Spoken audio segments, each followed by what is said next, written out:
Hey, what's up mga kapabring Bisaya? Isang mapagpalang araw po ulit sa ating lahat. At tayo naman po ay may project. Dinayo tayo ng isang malapit na kaibigan ng college. At pinatattoo niya yung kanyang idol. Oo mga kapobre, ang AC/DC. Yeah! Oo mga kapobre, fanboy siya ng bandang AC/DC. Mahilig po siyang makinig sa mga music nila. Tulad ko, fanboy din ako ng bandang Green Day. Partner. Green Day po mga kapobre. Parang tanga to. At yan mga kapobre, mabilis ang session lang yan. Ginamitan natin siya ng 5RL all the way, straight yan.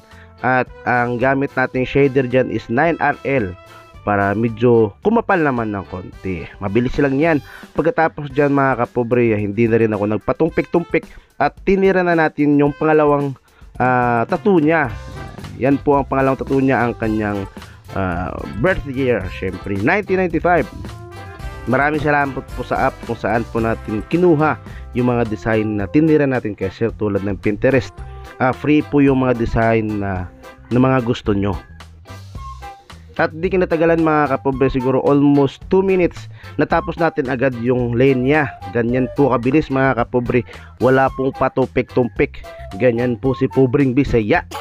At ang ginawa natin mga kapobre, nalagyan po natin siya ng medyo shadow effect lang ng konti at kunting white para naman sumigla yung kanyang tattoo. At yan po ang ating finish outcome mga kapobre. Hindi na ako napatupik-tupik. Yan na po. Maraming salamat po sa mga nais may magpatato. Sa may mga katanungan, pwede nyo po akong i-PM. Pobring Bisaya, always on the go. Kahit saan ka pa pupuntang kata kahit saan ka pa pupuntang kita when the price is right. At yan na po. Maraming salamat. Ciao, ciao.